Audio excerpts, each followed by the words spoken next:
Rachmaninoff prelude in G minor begins with two layers, the melody and the repetitive chords. Each played with both hands simultaneously, so it is critical to practice these layers separately for better control, clarity, and a deeper understanding. Welcome to Entune.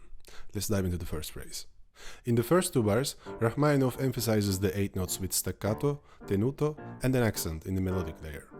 Press the keys shortly, but at the same time, go as deep as you can with flexible wrists. Let's make it sound a little provocative.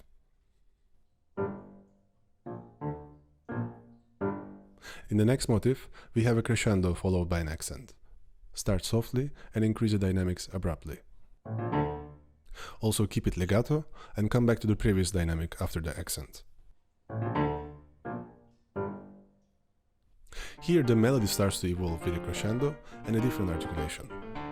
We have a sequence where the composer repeats the motif 4 times. We will use wrist movements to play melodic and connect each tone more naturally. With the first 16th note, I move downwards. Then I approach the following 16th note. This is also where the momentum starts. With the accented note, I'll explosively move my wrist upwards. A little faster. You might not feel as comfortable implementing the wrist movement with the left hand, because the motif has an octave that requires a rapid stretch. Try to reduce the wrist motion, it will work just fine.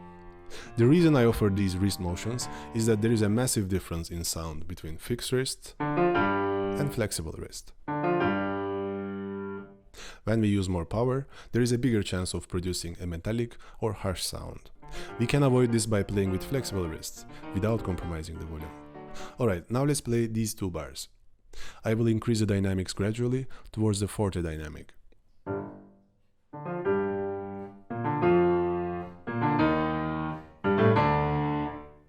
We go back to the same articulation as the beginning in the next 2 bars. Considering the diminuendo, I will decrease the dynamics gradually and play each next accent less spicy, until the following dynamic piano.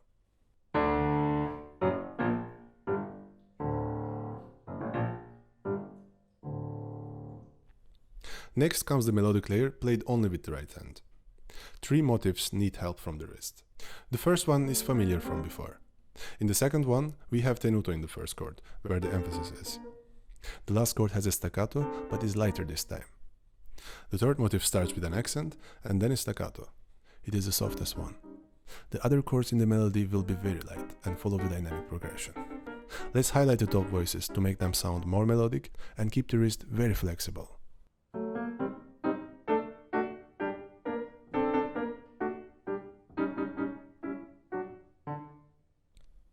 Now let's take a look at the second layer. Perhaps musically it is more straightforward, but still asks for care, as it gives the piece alla marcia, like a march character. The main goal is to be very precise with the dynamics, and we can do that by adjusting the distance to the keys. When it's needed to play softly, we must stay close to the keys. The more distance, more sound.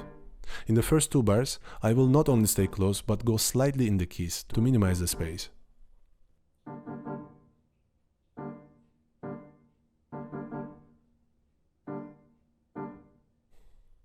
With the crescendo, we can start to increase the distance again, which will save us energy.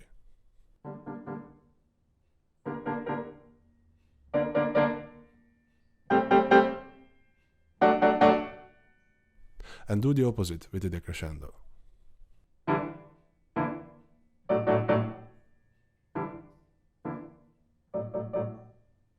No matter what dynamic you have, please keep the repeating chords shaped. Also slightly signify the upper tones in the right hand for transparent and consistent sound overall. In the rest of the phrase, the accompaniment goes to the traditional position, and it is played only with the left hand. Here also, we have 2 motifs that ask for specific wrist motions. I draw a half circle and finish it explosively because of the accent. Here, especially try to connect the bottom notes. It will sound more legato, as suggested by Rachmaninoff. The other motif will be just like the right hand, hitting the keys 3 times in 1 wrist motion. The rest will be very light, preferably softer than the right hand. Also here, follow the dynamics with a flexible wrist.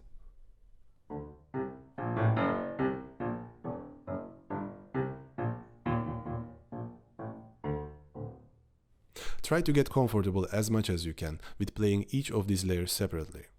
It will give you more freedom when designing your interpretation. Now let's hear how these layers function together.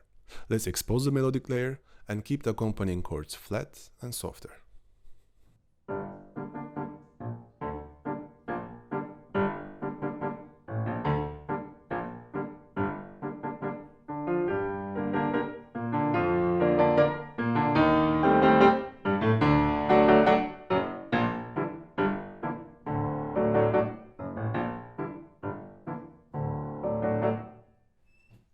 Here, let's show the dialogue between the right and the left by signifying the motifs in both hands.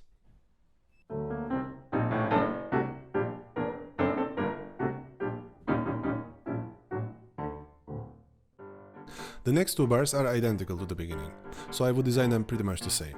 Then we have a crescendo for the next three bars, but let's design this build-up colorfully.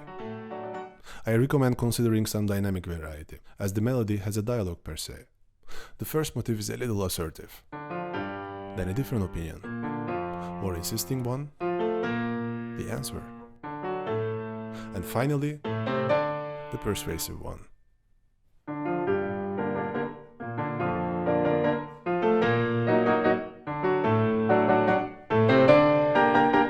The last two bars are marcato, so Rachmaninov wants more emphasis.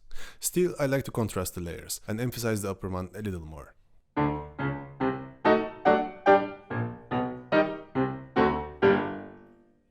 Playing at a slower tempo is way more comfortable to execute clean jumps. However, we need to implement a specific way of practicing to deal with this problem, because indeed, getting the right notes in a faster tempo is a challenge in this prelude, excluding the middle part. The critical point here is to not waste any time on the notes where the jumps are. Even to bring this one step further, we must always try landing earlier than we play, which instills confidence, and practically you'll be more prepared for the following note. Take a comfortable tempo and try landing as early as possible to the following note. In this way, the speed will increase through time, but the movement will remain the same.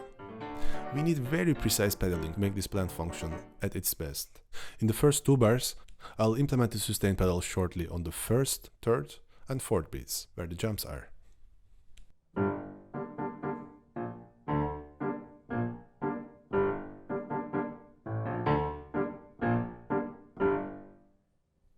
In this way, we can leave the keys earlier, without causing them to sound too short. It also adds depth to the melody and contrasts to the accompanying chords, as they will sound drier without the pedal.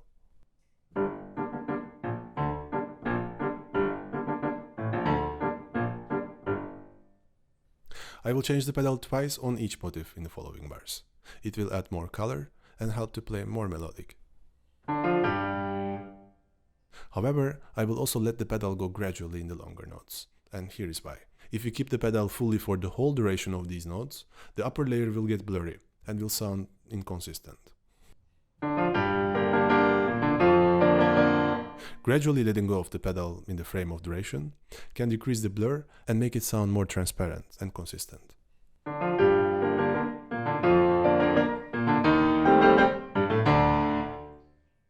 In the following bars, I will implement the sustain pedal on the first, third, and fourth beats, and gradually let it go on the longer notes.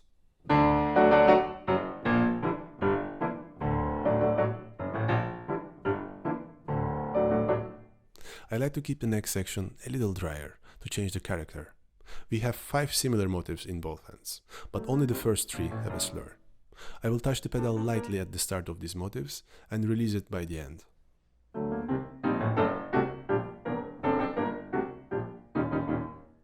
You could try the left pedal to conclude this section. The same pedaling goes for the next section, except for the marcato passage in the last 2 bars. Here you could shortly touch the right pedal on the accented notes for color.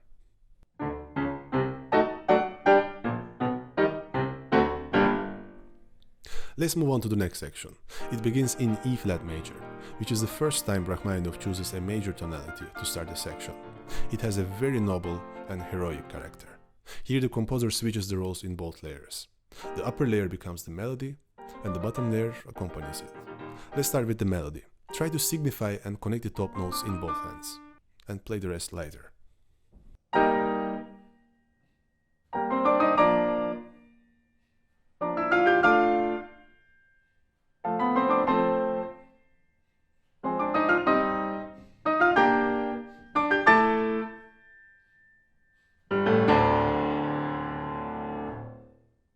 As you see, each motif contains a slur and an accent in the last note, which clarifies how to phrase them. Let's start each motif with eagerness and visualize bringing the melody to the last note. Here I will give 2 critical tips. Try drawing an imaginary half circle with your wrist to phrase these motifs more melodically, and make sure to be in contact with keys before starting each motif. As far as you are, it will be more challenging to control, especially when we include the other layer. Despite its heroic character, it isn't the most powerful section in terms of dynamics.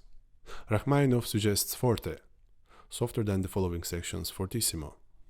Let's see what adjustments we can make within the forte dynamic to show its different colors. I will start with a brighter forte. More eager in the next one. Now a little calmer. The next motif is the first one in minor tonality. You could either keep building up or start softer and brighten it abruptly. I think this adds a little more drama to the picture. From here on, I will gradually increase the intensity. And the last motif is the most powerful one, as it arrives at fortissimo. We have plenty of repetitive chords in the accompaniment that require flexibility to ignore pain, fatigue, or injury. Make sure to approach them relaxed and try to highlight the upper note in the right hand for better sound.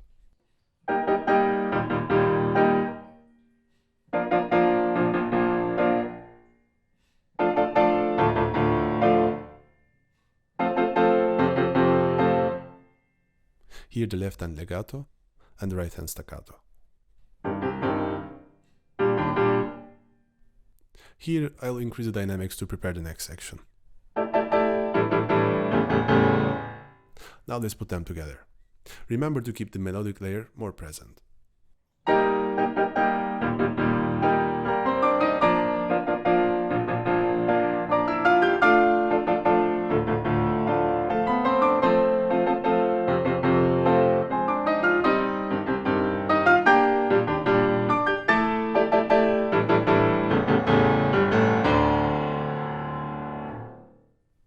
I implement the right pedal in each beat in the first 4 bars.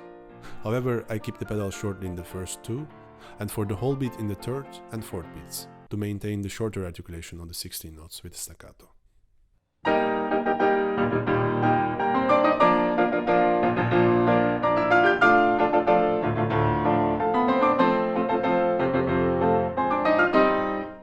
I will implement the pedal shortly on every beat in the next 2 bars.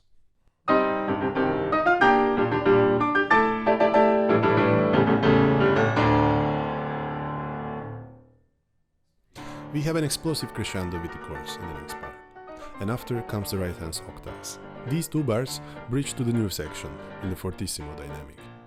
I highly recommend focusing on your wrists so you can keep them relaxed to preserve your power for the coming section. Here I keep the upper notes brighter in both hands.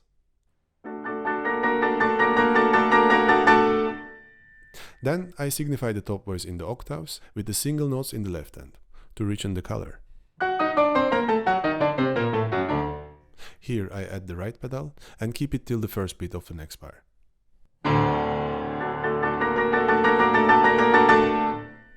After that, you could either let go of the pedal until the next section, or keep it for the whole bar by slightly pressing it. You can play this bridge with very stable timing, which requires immediate landing from the first beat to the chords, or take a little bit of time and compress the timing towards the next bar. It will bring more action to the crescendo and let you play the first beats more profoundly. Ensure to show the accents clearly in the last beats, because these are the connection notes to the next section. Rachmaninoff, instead of doing this, he brings the G an octave down. The last section of the first part has everything we have worked on, and is very similar to the first section. The main difference is the richer texture and fortissimo dynamic. You can practice it the same way to better understand each layer, improve the sound, and gain more control. I will implement the right pedal in the first 2 bars on the 1st, 3rd, and 4th beats, for 1.5 beat in the first and a half beat on the rest.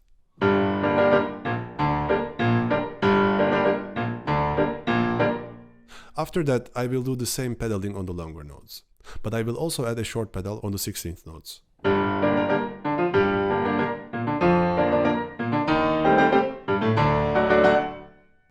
Here I will implement the pedal on the longer notes and gradually let it go for 1.5 beats. The 8th notes in the melodic layer remain with no pedal because of the staccato articulation.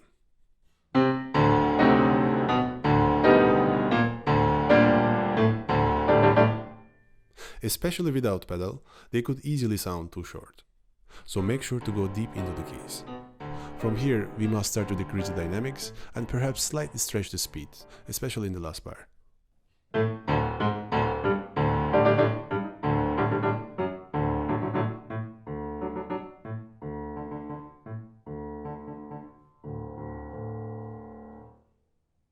Rachmaninoff describes the middle part's tempo as un poco meno mosso, or a little less motion in English.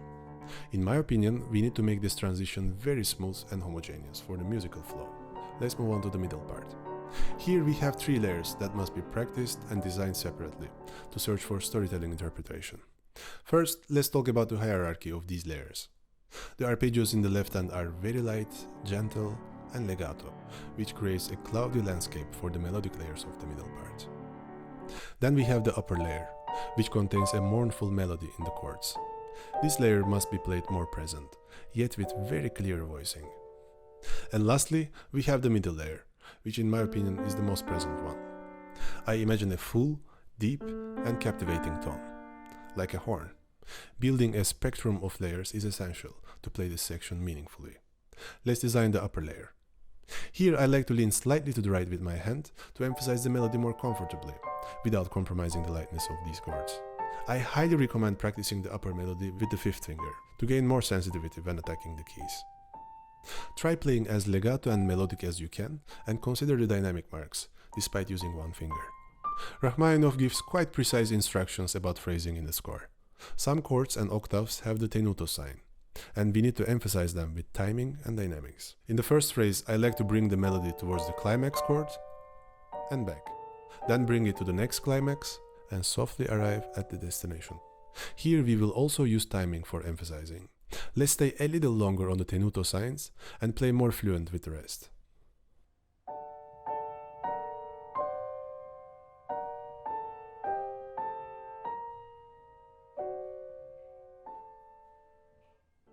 The following phrase is very similar, but harmonically develops differently. Therefore, I like to offer different phrasing here. 2 options. You could either lighten the first climax and intensify the second,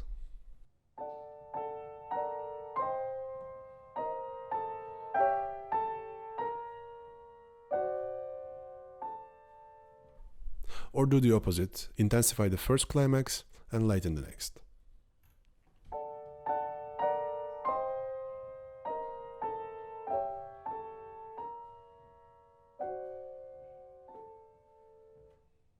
I prefer the second option because it adds freshness to the start of the following phrase.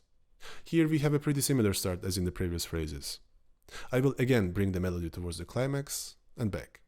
However, it will be more intense because we now have a crescendo towards a mezzo forte in the next bar.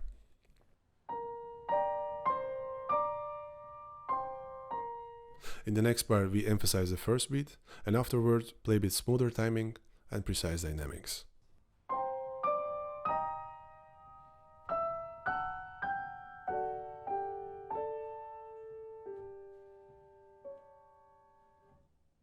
The bottom layer is perhaps a musically more straightforward, but technically challenging layer. We need to play it very soft and legato.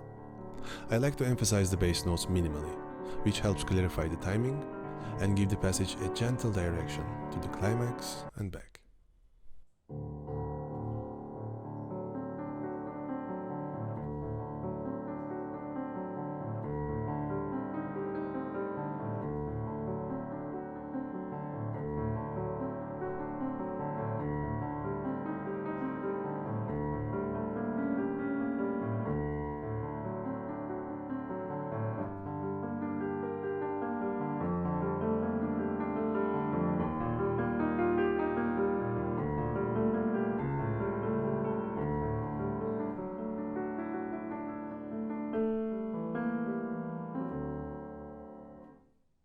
Make sure to work on the left hand slowly and patiently, to search for a silky tone and legato.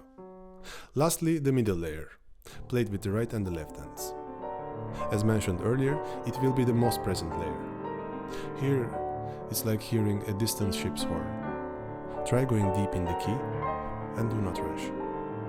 Let's put all the layers together. I will show it slowly.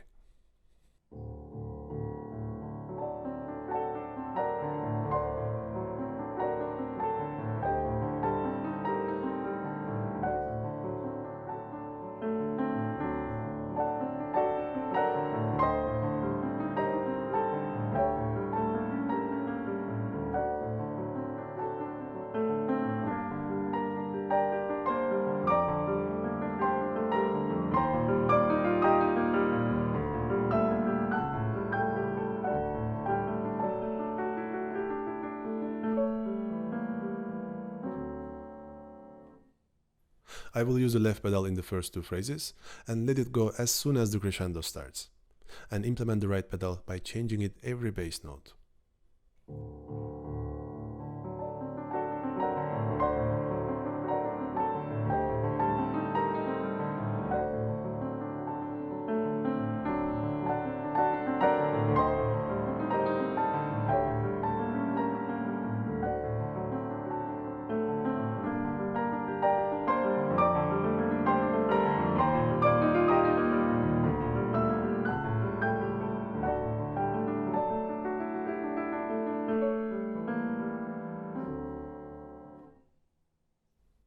In the following section, we have the same strategy. This time let's start with the middle layer, because it is way more active here. Rachmaninoff emphasizes each note with tenuto, indicating playing it very expressively, slightly heavy, with a deeper touch. Try to play it very melodic and take all the dynamics into account.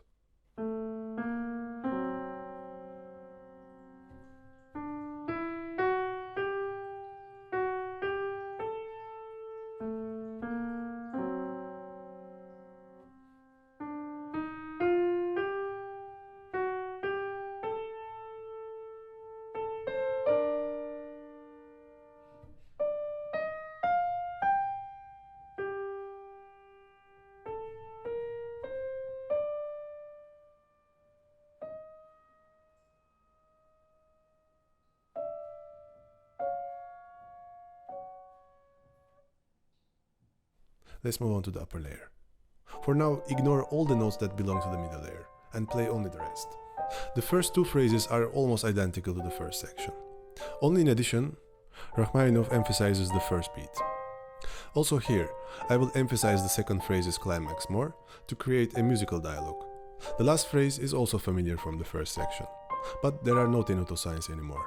So I will play it more smoothly, implement the dynamics, and gently disappear towards the end of the phrase. This is a critical stage, because we will simultaneously play the upper and middle layers. The biggest challenge is emphasizing the middle one, without compromising the upper layer's voicing and phrasing.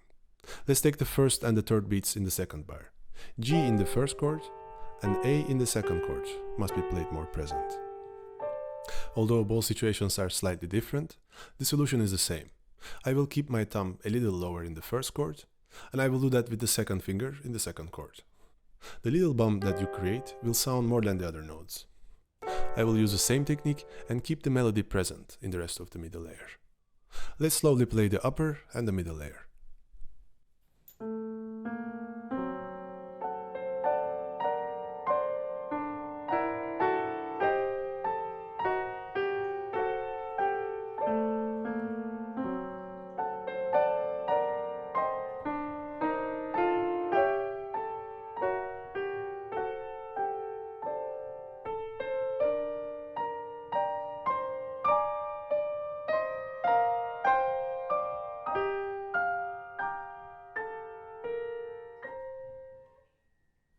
Especially the next two bars are very challenging, because at the end, it gets harder to emphasize the middle layer while disappearing.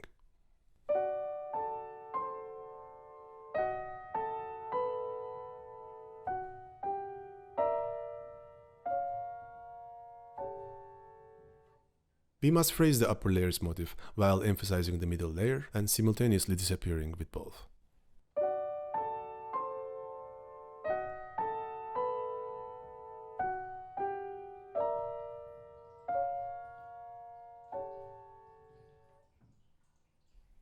One important tip about voicing is to listen very carefully, because arranging your hand or finger position can help at its best when you genuinely listen to each line and work on that patiently. The left hand presents the accompaniment layer and at times the main melody. Just make sure to keep the 16th note soft and emphasize the middle layer melodically. Now let's play the bottom and the middle layer.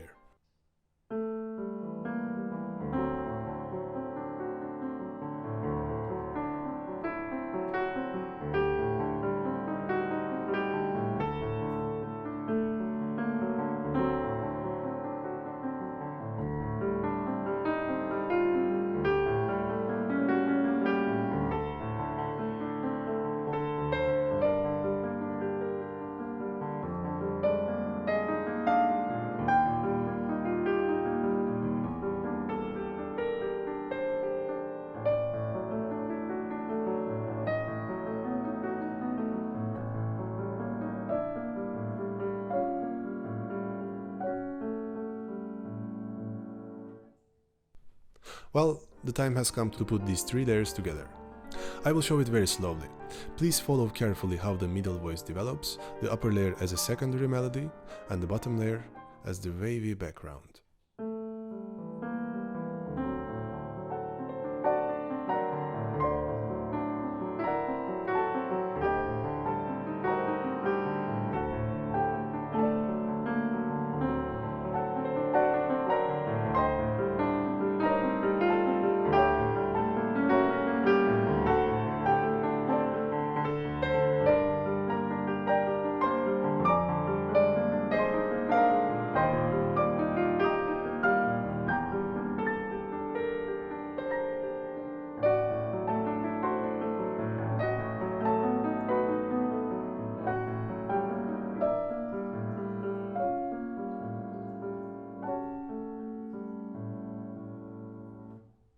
I will change the pedal on each 8th note before the middle layer's climax notes. This will spotlight the melody, and at the same time, not let the harmonies get mixed. The rest of the piece is identical to the first part in texture. I will explain from here on with both hands, but please approach it like the first part, by practicing the separate layers. In the first 2 bars we have a very calm and soft start, and it begins to build up after that, both with tempo and dynamics. As you see, some of the notes on the beat are shorter and staccato. The others are longer and also contain tenuto. I will start very softly, like coming out of nowhere, and build it up to the tempo one. This section, in a way, has a creepy character. I will implement the sustain pedal only to the longer notes, and gradually let the pedal go, just like in the first part. In addition to that, I will implement the left pedal in the first 2 bars, to make it sound like coming from far away.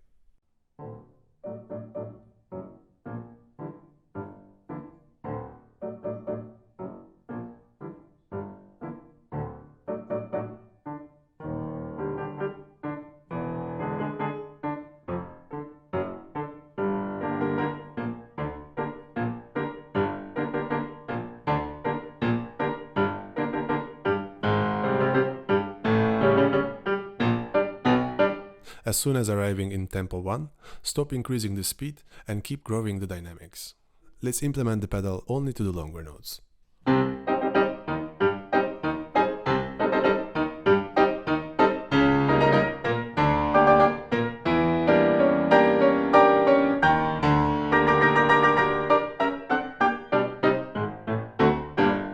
The following section is identical to the first part, and I will move on to the next one.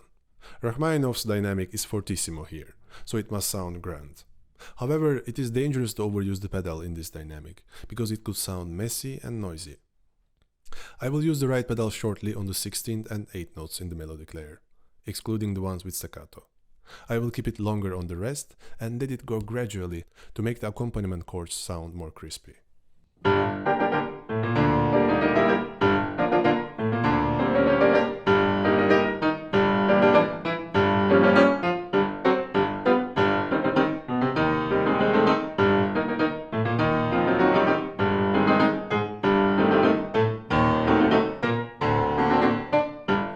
At this point, I will stop using the right pedal to start cleaning the intense air and start to fade away.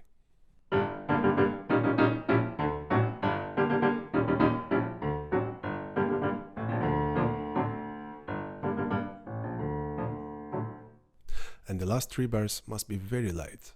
I will use the left pedal, considering the pianissimo dynamic and the leggero articulation.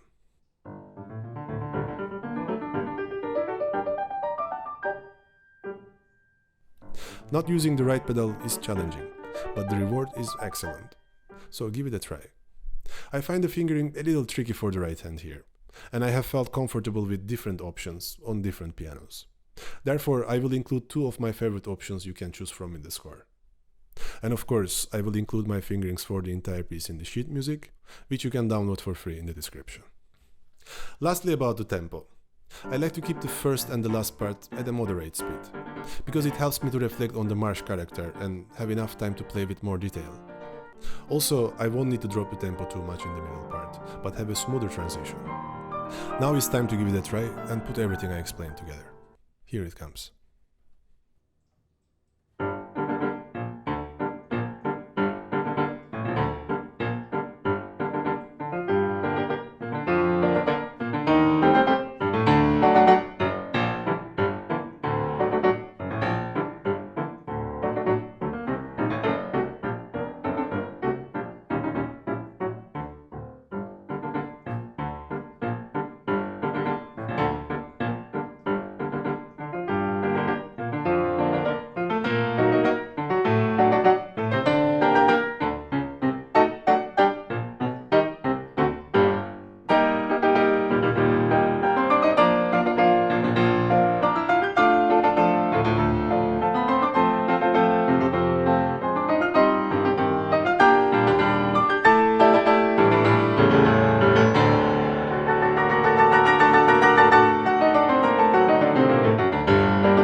Take your time and practice every step I explained systematically.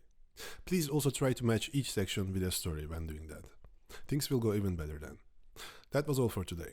Give me a like if you enjoyed this, and see you next time. Later.